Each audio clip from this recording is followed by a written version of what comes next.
Morning. Good to see you all today. I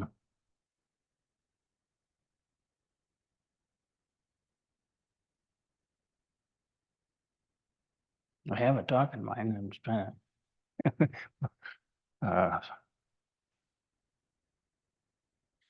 Oh yeah. Well,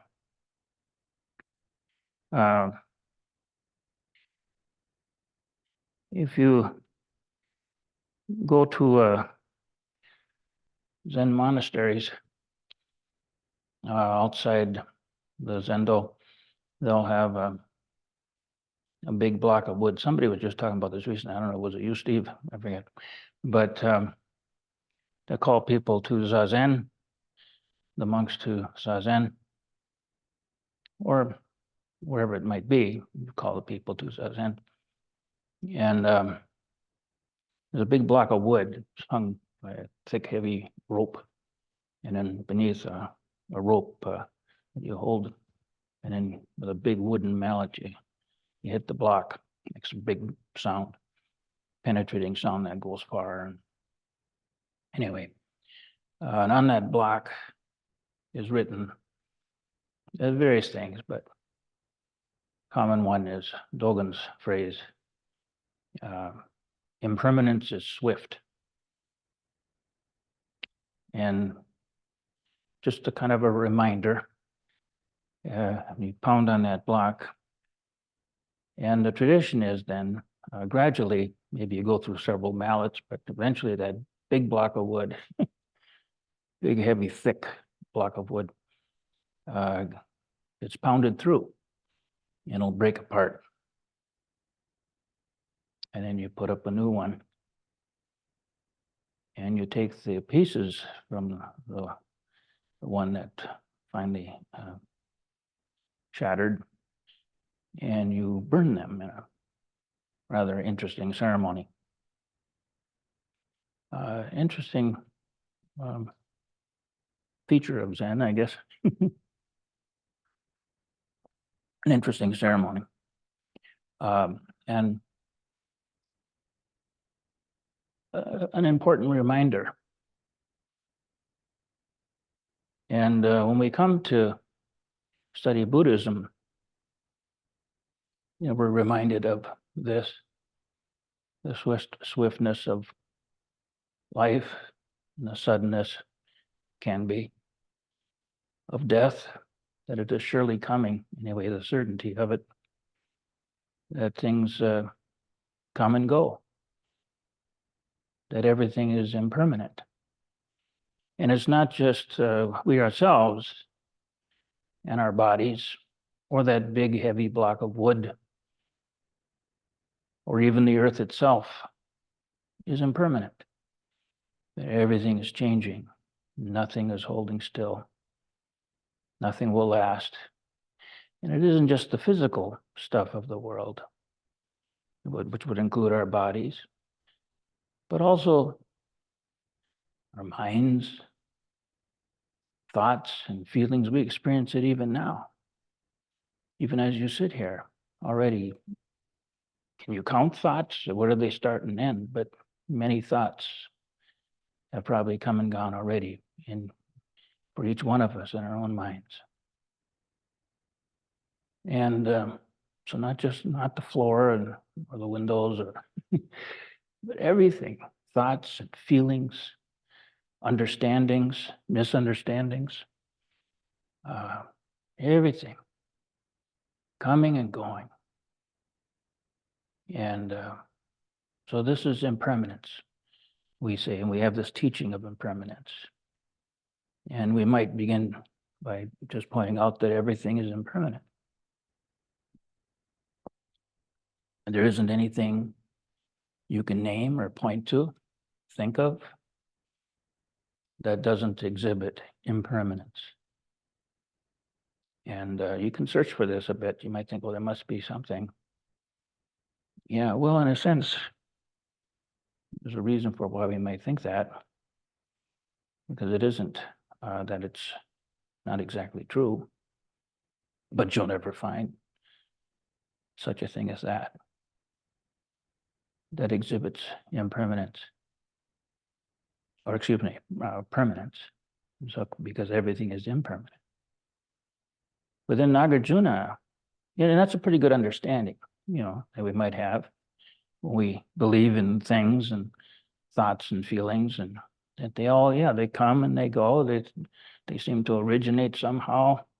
Sometimes, particularly like say with a thought or a feeling, exactly how does that originate? But even things, how do they come into existence, which is kind of persistence, and then they persist for a time. But no matter what it is, it will change, and then we think, and then it will go. And we never notice the inconsistency there, or the paradox of all of that. That how can you have something that comes into existence that persists for a time and then it goes? So Nagarjuna points directly to this, that our understanding of impermanence, or Dogen's expression of impermanence, is swift. What exactly is he pointing to there? Well, you really can't get hold of it. That's what he's pointing to.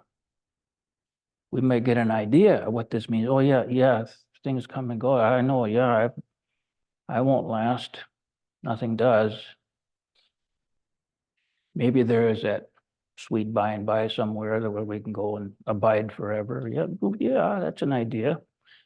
Those ideas come and go too, and change.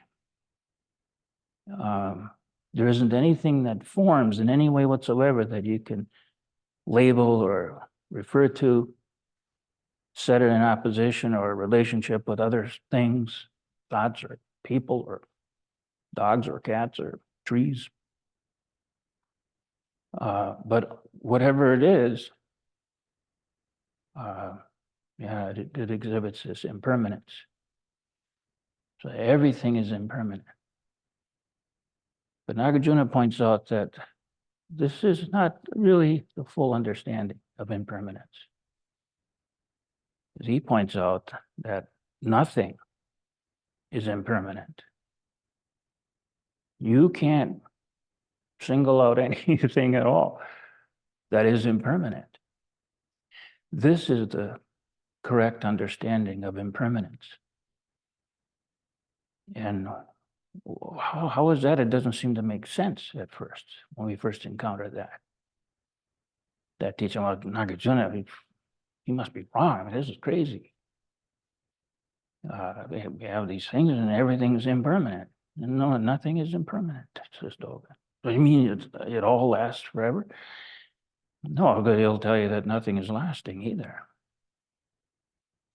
He'll point out that this impermanence that is actually life, but this impermanence is such, it is so thorough that there is no thing formed there in the first place to be impermanent. This is what he's drawing our attention to. And this is something we can see. We can just look at our experience, our daily experience, momentary experience, endlessly. It's just like this. You can't get hold of it. It's already gone. There isn't anything about this moment that seems to persist, or that will persist. We think so. Well, if we don't look at this carefully, we imagine all sorts of things are persisting, including me. We might then wonder, well, yeah, but also I'm changing. Yeah, but how can you change and still be you? Well, and what's changing? Everything about it seems to be, you can't get hold of anything there that seems to be persisting. Whether it's the different cells of your body or the atoms that make up these cells, or the thoughts and the feelings and the understandings that might be there. There is not one thing here that remains itself even for a moment. that then dies, that becomes, well, exhibits that impermanence. The impermanence is right there in the very vibrancy of life itself. It is life itself. It is of this nature. And we cannot really get hold of it, no more than we can get hold of the thing that has passed away and gone, so as it appears. But this is the nature of what we experience here directly. If we don't get ideas about it, if we don't get ideas of permanence, we will not see anything that is permanent. It is in our thinking and in our grasping and in the way we're putting the world together in our mind. I'm saying this for now. Maybe I can take this apart too before we're done today. I don't know. We'll see where this goes. But this is the actual experience, though, is this continuous stream and streaming. Far from that, it might strike us as being frightening or something when we're still thinking about myself or those I love. You know, we talk about impermanence. What we don't recognize, though, is this is freedom from any anxiety we might have about these comings and goings. But it is a matter of just simply seeing this. Well, it's interesting that, let's see. Well, I'll say maybe I won't need this next yet, but somebody sent me a book recently. It's Vince. I don't know if you're out there, Vince, but the book you sent me is a book by Donald Hoffman. And he kind of, well, he doesn't talk about this directly, what I've been speaking of so far, but he points out a few things that might bring out more of what I could say about what I've just said. And well, in this book that Vincent had sent me, and I've studied Don Hoffman's writings before, and I didn't have this book, but I was very familiar with most of what was in the book. But in that book, well, Hoffman uses this image of a Necker cube, and I don't know. I hope I'm not getting ahead of myself here, but you know what a Necker cube is? So I brought this image in. Most people, I think, have seen this. Been around for a couple 100 years by the guy. I think he was a Swiss man who drew this Necker cube for the first time about 200 years ago or so. And Hoffman, what he's trying to show here in the book is how the stuff that we have here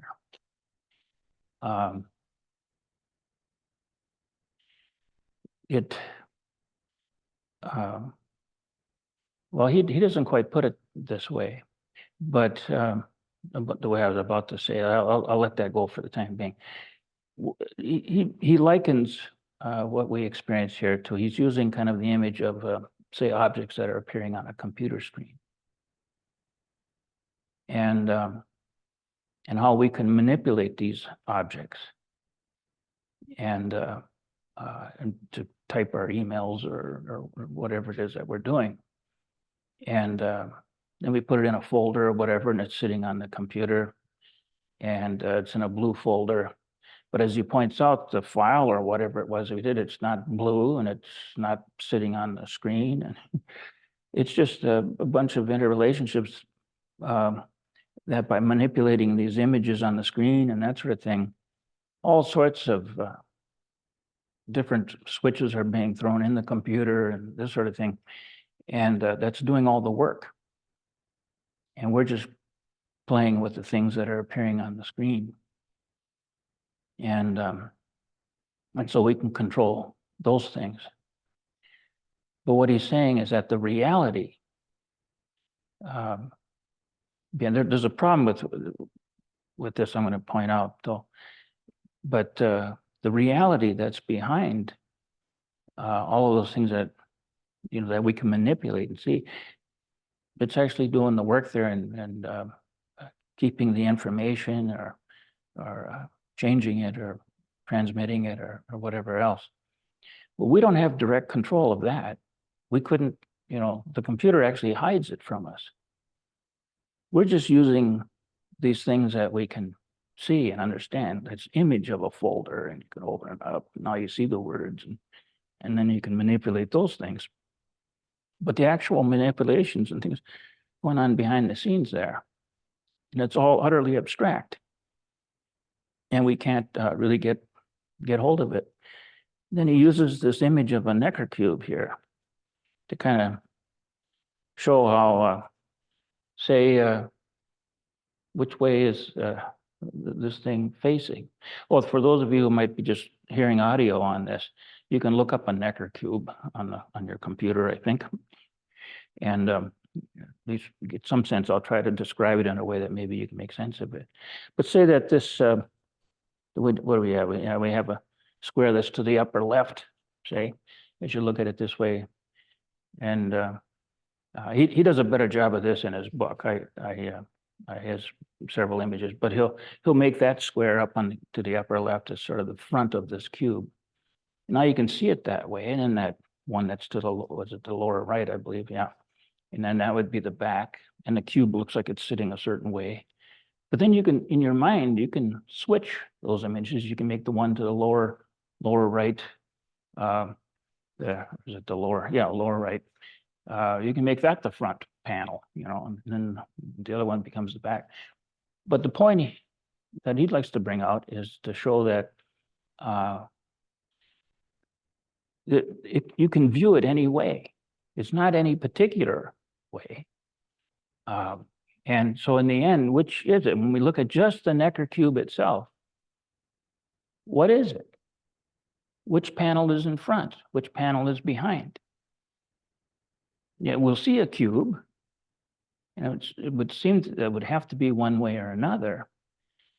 But actually, you can't get hold of the Necker cube itself.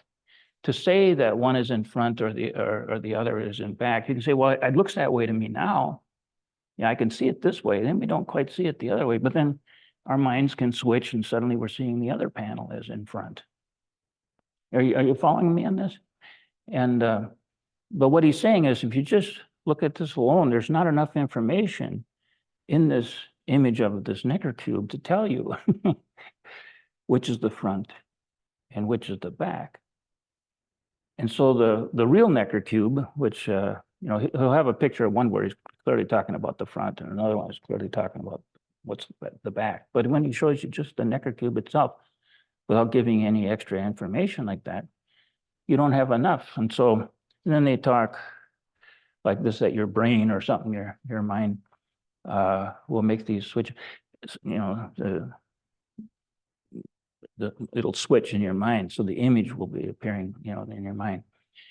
And Hoffman, who's some kind of what is he exactly? I forget. But he's involved with perception. This is what he studies, perception. And so he's talking about how we'll perceive it this way, and then we'll perceive it that way. This is going to lock him into a dead end if he pursues that, because this isn't perception. We don't perceive that at all. You don't perceive, well, the way I'm going to talk about this, and I would say the way the awakened might talk about this.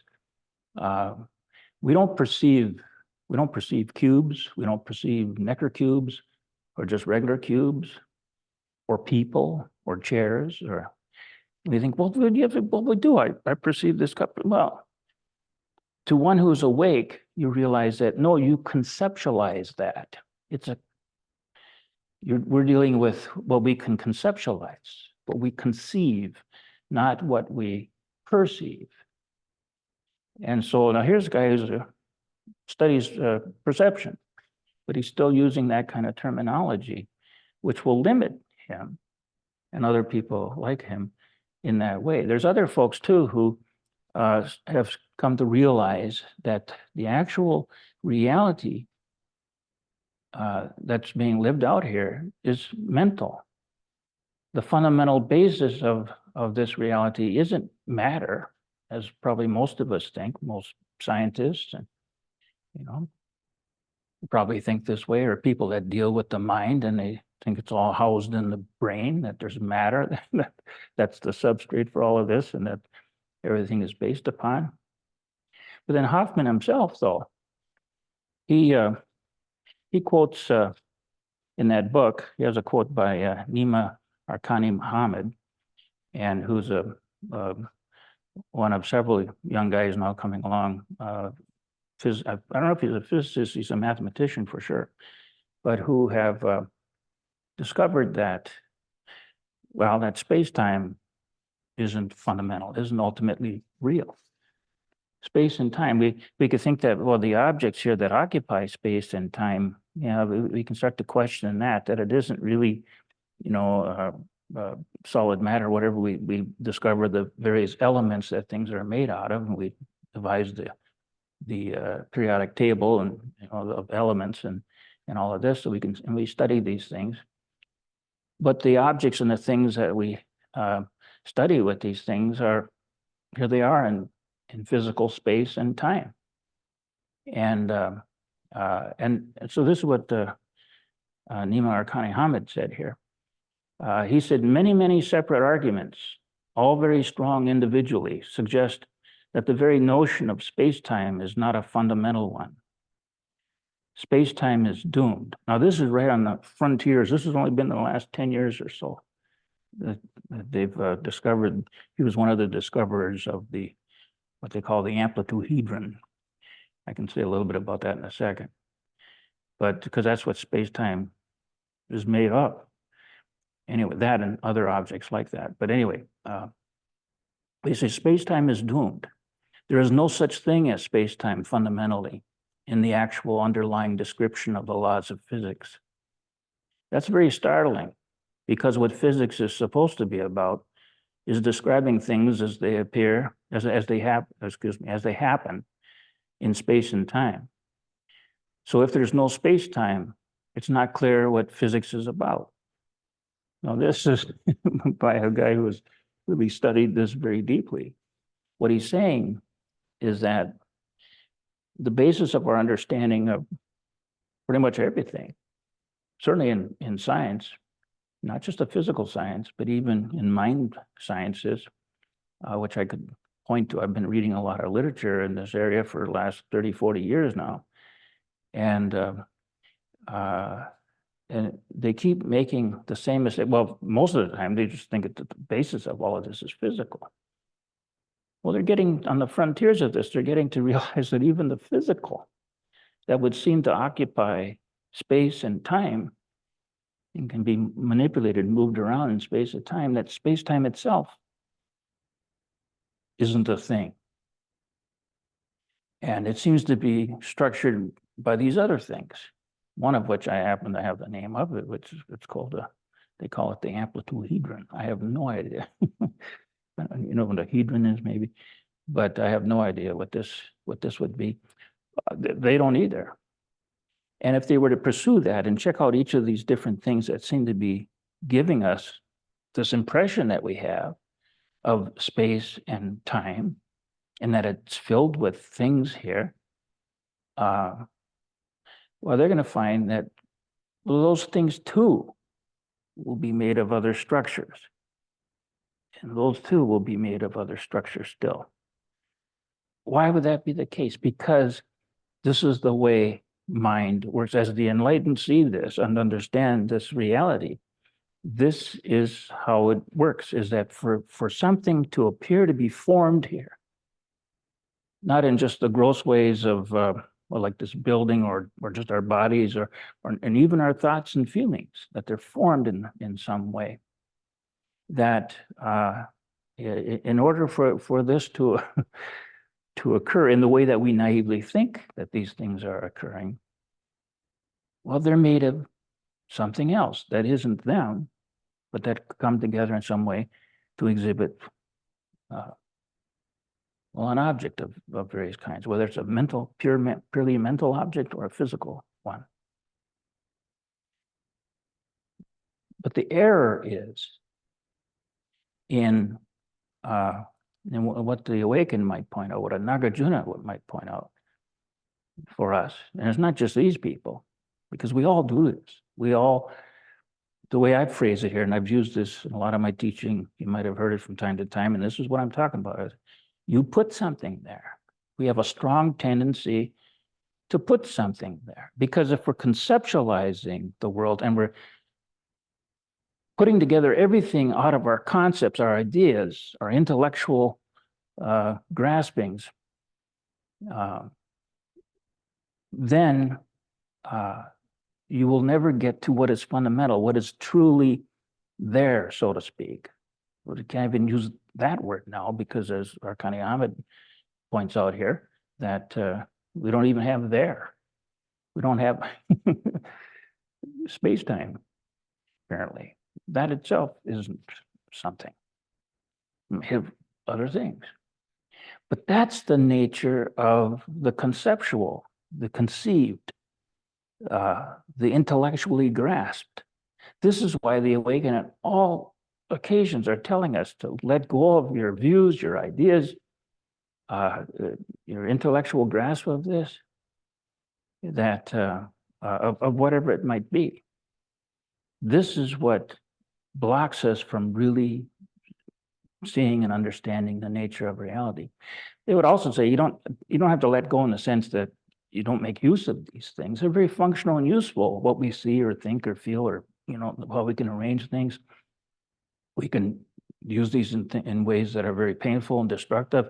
We can use them in ways that are very harmonious and helpful for people, and that are more comforting, and so they can be used in all sorts of ways. But that's the nature of the world of objects of this and that, the conceptual, the things that are appearing to come and go, the things that are appearing to be impermanent, even though they seem to also persist, and without us really grappling with the real contradiction in that, and not realizing that the basic fundamental contradiction in our thinking or our putting together of the world. Every once in a while, we'll get a little whiff of this, and things will just seem so strange. And well, it's coming from the fact that it's because the way we put the world together in our minds is illusory. And we don't understand that. We don't see the illusion of it. We also don't, and these folks too, not just Hoffman, but I don't know, there's Bernardo Kastrup, and I talked recently, a while back, last winter, and Fagin, Federico Fagin, and there's others, Spira, I think is the name of one fellow. Anyway, there's a whole bunch of people like this who seem to be on the threshold of realizing that the basis of reality is mental and not physical. The physical is the way the mental is kind of presenting itself as physical, as well as purely mental as well. But this is how the awakened see it. And it's interesting too that in this book where Don Hoffman is talking about and making use of this Necker cube, he said, like, if you see it with this panel's in front or that panel's in front, but you can't quite put them together because they won't go together into this same image exactly. What you see is there's the Necker cube, and it doesn't really have a front panel and a back panel. Can't really say that there is one. And he'll say that he can't even really say that there's a Necker cube. Or we can't really say that there, he might not say it here in this context, but that there's a here or a there, as Arkani Hamid has pointed out. But as Hoffman then says here, he says something is there. And this is where they go wrong. So far, everybody I've studied in these areas of mind science and all of this, and perception. And it's a mistake I made. Even after I understood this, I saw this, I realized it's just seeing what Nagarjuna calls emptiness. And this is many years ago now, and I just suddenly I saw that. And it was only when I went back to reading Nagarjuna that I realized, my God, that's what he's pointing to with this term shunyata, emptiness. And, but it was like nothing to say here, or so I thought for a long time. So I wanted to say something. I wanted to help people to see this, because it's for each of us. You need to just directly see this yourself.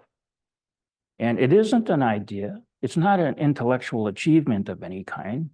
In fact, if you take too much pride and wallow too heavily in your intellectual achievements, you can make it very difficult for yourself to see that these aren't really holding anything.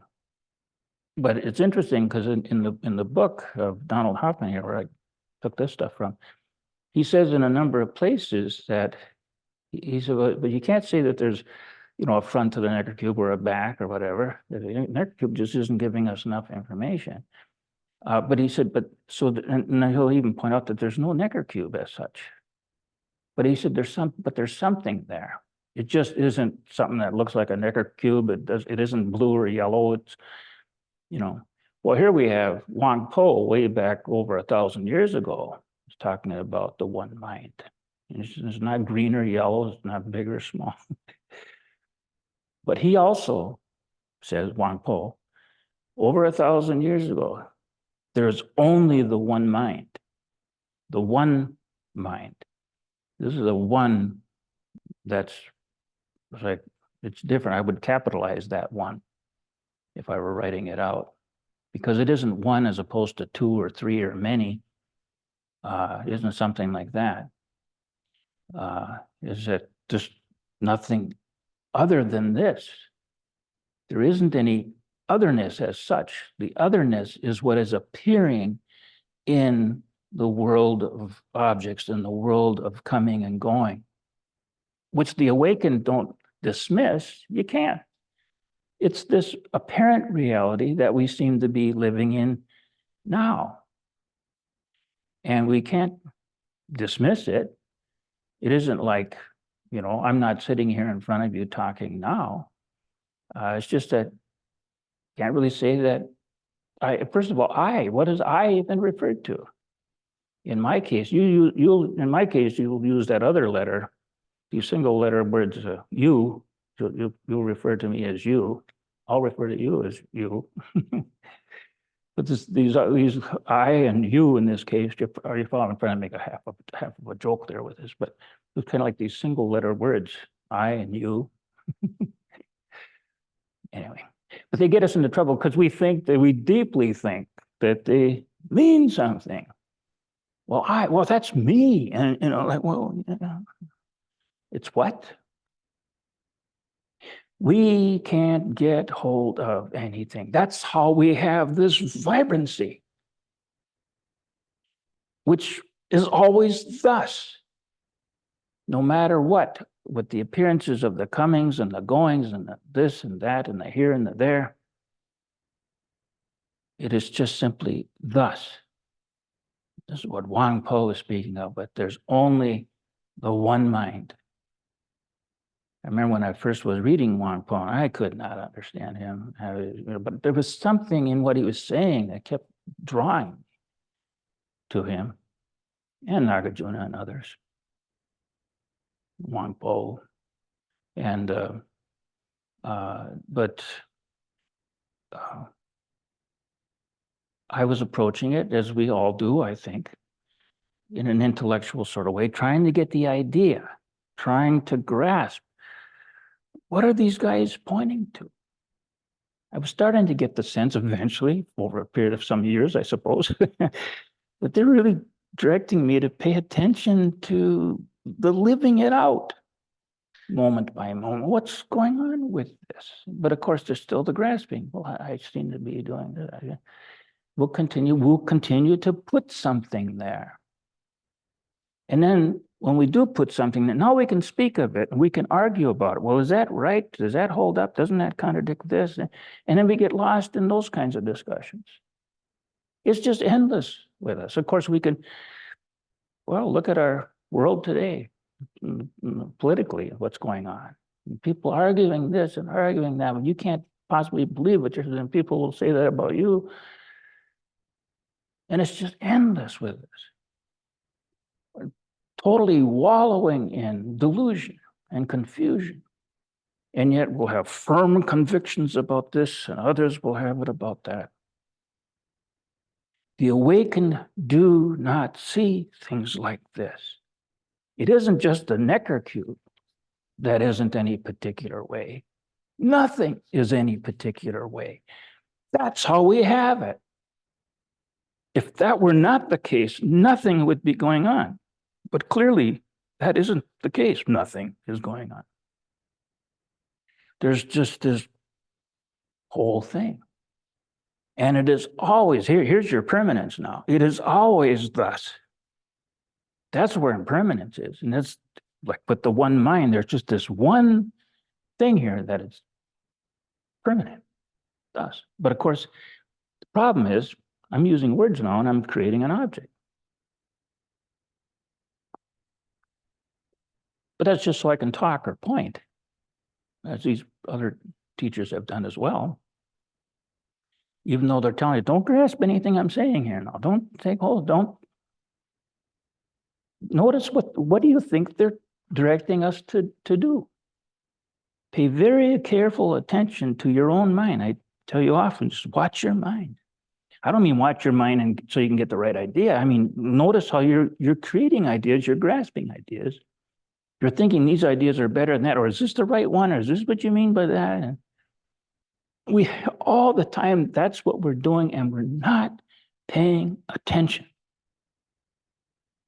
And this is, all I really want to help you with.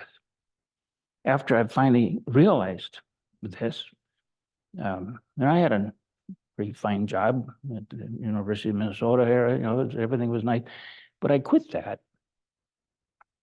And I wanted to write, and I wanted to write about this.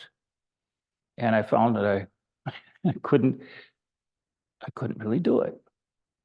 I went pretty far. I had a couple of books there that got a few hundred pages into them, and I had these structures kind of doing like what I see these guys are doing.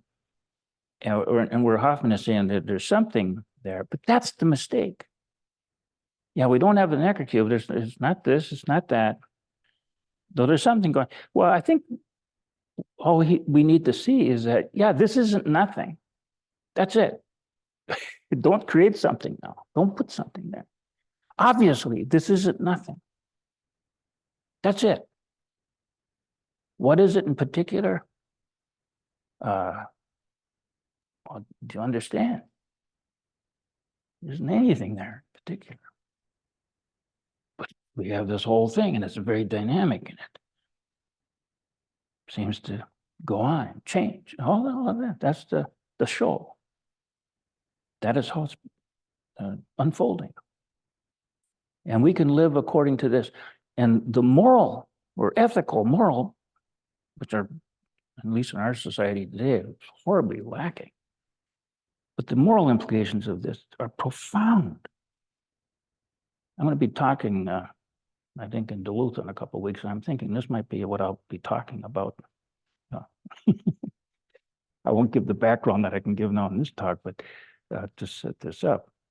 But because in this world of this and that, and following these rules and what that person says or what this book says, and thou shalt and thou shalt nots, and being ordering this, that is part of this confused grab bag of really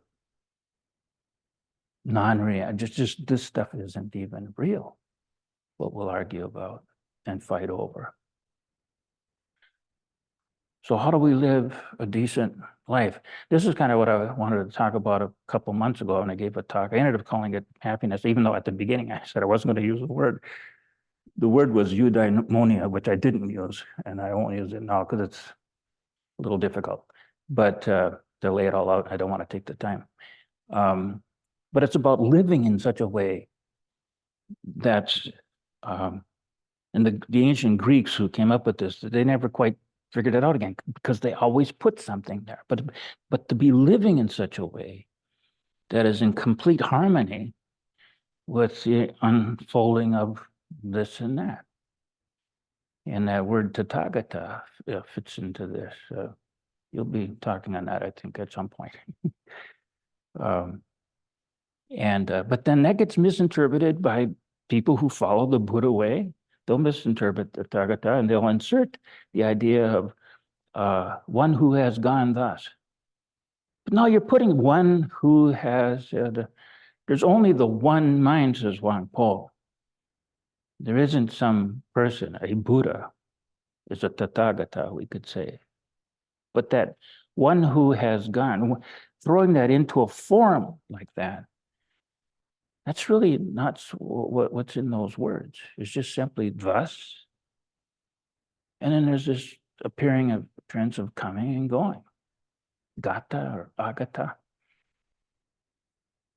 And it's just, it looks thus, always thus.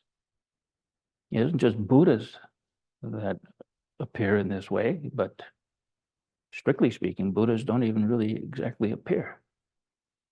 But the things that seem to be coming and going, they appear just simply thus, without an actual thing that's doing the coming and the going. This is what Nagarjuna is pointing out about that term, impermanence. That there's no thing but formed in the first place. But that is this life. That is this wonderful experience that is known to us directly. It is in our thinking, in our grasping, getting hold of this idea or that idea, not paying attention to the vibrant life that's being lived out. That's where the sorrow and the pain and the confusion come from. And trying to figure it out and then trying to do the right thing. If we see this all as it is, you don't have to worry about doing the right thing. You're living in accordance with thus. But still, we'll want to put something there. We want to make the rule, this or that. And in limited ways, these are helpful. Like in driving, we have rules of the road. Yeah, we should all follow those. If we all follow the rules, we should be able to accomplish our driving in very complicated ways. In large cities, where a lot of traffic is moving here and there, and we can still do it without just constant bumping into each other and getting tied up in snarlments and traffic and whatever. So rules are, very functional. And when it comes to that world of objects, of this and of that, the things that we conceptualize, we can't ignore this. It seems to be where we are. But yeah, we can make some rules here now. But ultimately, well, as the wise farmer said, can't really say what's good or bad. But if we follow the way that this is unfolding here, instead of looking at, and here's where the morality aspect comes from, instead of interpreting everything in terms of these hard and fast different things here, they're separate from the good and the bad, the good and the evil. That in itself is not harmonious. Yeah. And it doesn't give us eudaimonia. It gives us pain and misery, not happiness. And yeah, so it's a matter of being very clear on this. There's a lot to say in that area, now, which I'm opening, but it won't be here, I don't suppose. Maybe I'll say something here eventually. I don't know. But there's a lot here that I'm, trying to help you to notice. And yeah, and I was saying too, when I finally started to really understand this, well, I did, but I realized I couldn't say anything.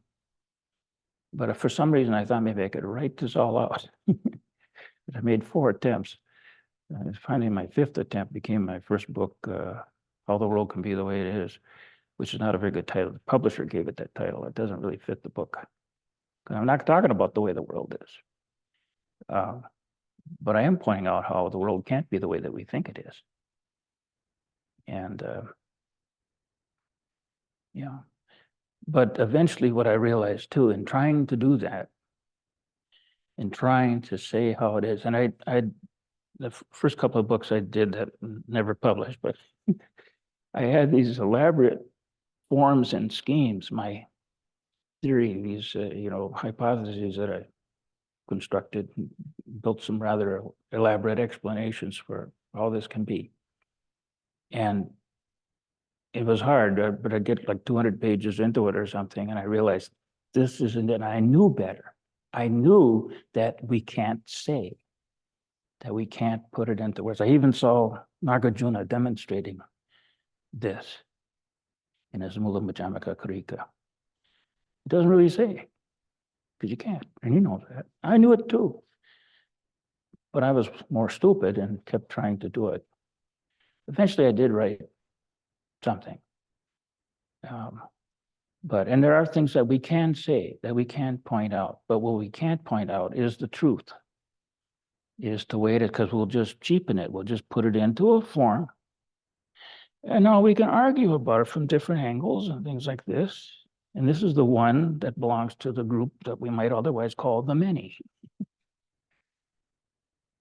And it's grounds for fighting. It's grounds for not really understanding. It's grounds for having an uneasy heart and mind.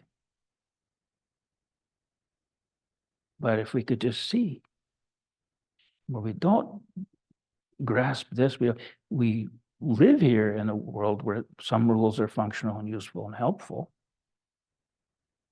Well, we could start to realize that we can turn our attention to the whole and not the individuated part. And with the whole, this is just with pure perception. The conceptual isn't functioning there. When I throw it into the conceptual, and now for us to have a conscious awareness of that, it has to have 3 dimensions, spatial dimensions. And there's time too. These all seem to combine, and into an object we call space-time. Yeah, but that's not the fundamental, as these mathematicians and physicists are now beginning to realize. Well, anyway, but this is I don't know how much of this I got across today. I'll just leave you with this. With the awakened, you see, you want to know, well, what do they say? How do they see this? Just realize that they're not seeing this in a way that they can hand you, that they have an idea about this. This whole thing about how consciousness, mind, and is it from the brain and all? No, clearly this isn't what's taking place. It doesn't make any sense. I mean, and everything will fall apart sooner or later, or you're going to hit dead ends. This all can be seen. And then if we just learn to, maybe through exhaustion, I think in my case, finally, I just gave up, especially trying to write a couple of books on these things, just kind of giving up with that. Not even trying to actually spell it out, knowing full well that you can't. And then maybe you can say something. Okay, well, anyway, I better end it here. Any questions about anything I said here?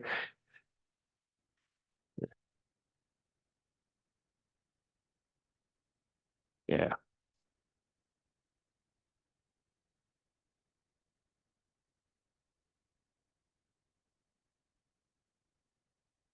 Yeah, David.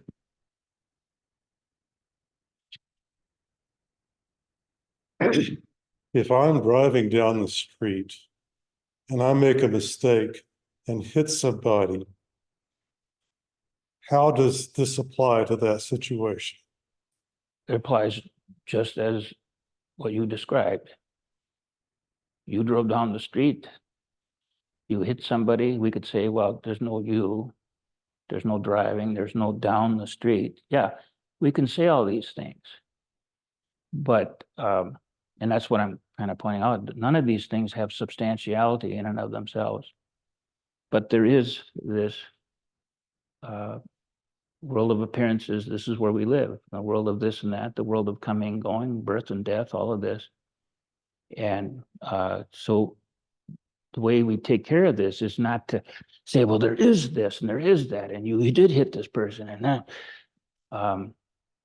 That's not going to get us very far. There is, it's kind of like when the Buddha, when he used this metaphor or the story of talking about a man, say, who was shot with an arrow, and people were there to rescue him, to help him, maybe, do whatever they could, not necessarily pulling out there, because that might not be the best thing, but they were there to help him. But before he'd let them do anything, he said, well, first I want to know, well, who shot that arrow, and what tribe did he belong to, and he had all these questions, and we'll do that. But the Buddha wouldn't talk about things like this.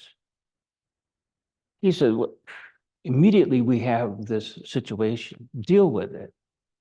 You're shot with an arrow, a man here is shot with an arrow, immediately we take care of that. If you want to pursue these other questions later, that's something else again. And of course, just as I said, we need rules in our society, rules of the road, but all kinds of other rules too, and we can all agree with, as a society, I would hope, that these are the rules we should follow.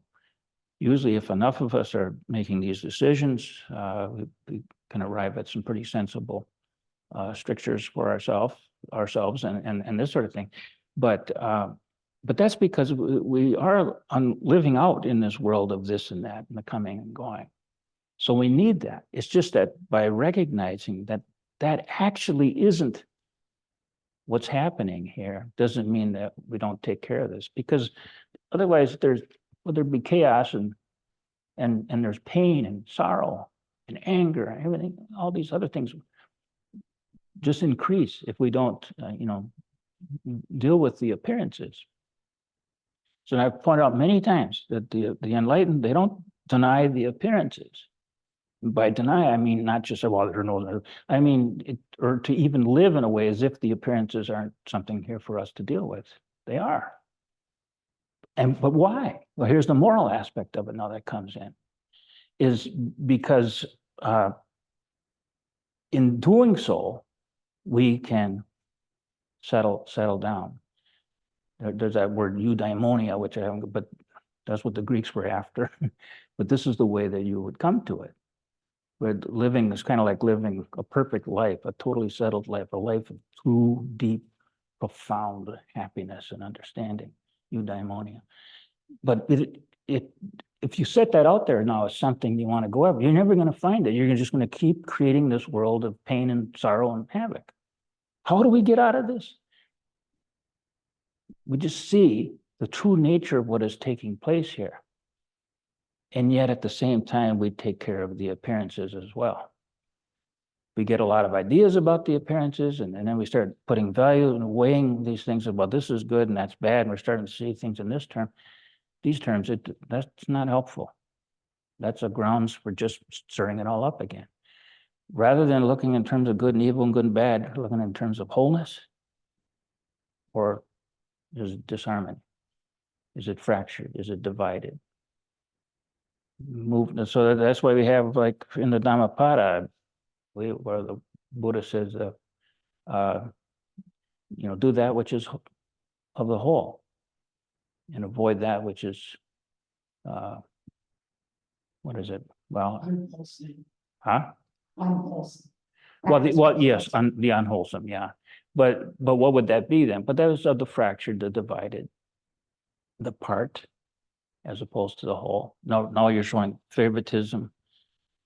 You know, there you could be very easily once we divided it, and well, this is better, or this is more like my client, or my kin, and this sort of thing. But and showing favoritism, and that's just going to just start stirring things up again. If we are wise and actually see the true nature of what is unfolding here, we wouldn't behave this way. And when the Greeks who were searching for this eudaimonia, well, this is how you would find it. And it isn't like it's an object there to be found. It is right here. If you stop making everything difficult, we can certainly do this in our own personal lives. We can help others around us, you know, that maybe gradually we can begin to realize there's a different way of living here without thinking that everything is solid and real and needs to be straightened up. Yeah, we have all these ideas too about how we need to go out there and manage nature, manage the forests and all of these kinds of things. Well, yeah, maybe so, because we've messed them up so much. Maybe there are some things we need to do, but much of this stuff, leave it alone. It'll manage itself. I remember as a young man from northern Minnesota, and there was up on the North Shore there in Lake Superior. Anyways, I was one time I really wanted to buy some property up there, and I met this fellow who he did that, but it was a piece of property. He bought it really cheap because it had been ruined by people that lived on there, and they tore everything down or whatever. But the trees are all cut down and all sorts of things. It was just a mess of a piece of property. But he bought 40 acres really cheap, and but he didn't do anything with it for like 20 years. Didn't even visit the property for like 40 years or 20. I forget how long. It was quite a stretch of time. Time enough for trees to start getting tall and that sort of thing. When he went back there, it was beautiful. You know, and then later in life, I guess he built a cabin on it or something, but didn't manage it at all. The forest managed itself. It's coming out of the whole. The whole managed the forest. But we feel like we have to manage things. Well, in some ways, at this point, we've made such a mess of the oceans and the whatever else, and just our own the way we try to rule ourselves, you know, our democracies and all this, the troubles that we're creating for ourselves. And some people want to even abandon all of this when, yeah, I think it'd be a very foolish thing to do. But there's a limit to how much we can do with this managing. Yeah, there's some things that we need to take care of directly. Yeah. So it isn't like let everything go. But to get in there and to feel like we can control everything, and we're doing it out of, well, what I would like, or I can make more money doing this, or this would, you know, be to our advantage here. You back off on that kind of thinking somewhat. I don't say to end it. That's going too far. But anyway, we have gone over. Oh, yeah, Mary.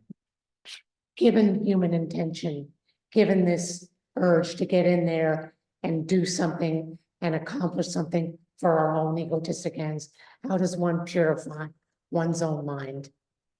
Well, Just notice that. yeah, just watch your own mind, and also if you can put your eye on the whole. And the way to, I describe this in my book, Buddhism Plain and Simple. The way to do this is just simply by watching your mind and noticing the inclinations of your mind, and just start to see that, to realize what that is and where that's coming from and what that might yield. If, say, you could start making some headway, you're not going to get anywhere with that. Eventually you can see that as well. There's no point to really be driven by that at all. In any large scale way, but even very much at all. And then allow the way that things are unfolding around us to show themselves, like that beautiful piece of land. It was getting more and more beautiful. And then to live accordingly. I would have hoped then that when that guy did move onto the land, he left a lot of the trees or whatever. He didn't make too big a disturbance there. Maybe build a little cabin or something. I don't know what he did, but anyway, but something like that. Wes Jackson down in Kansas. He's a great guy, but I don't have time to describe him, but he was a good friend of Wendell Berry, yes. But anyway, his philosophy is he's in agriculture, but he's in sustainable agriculture.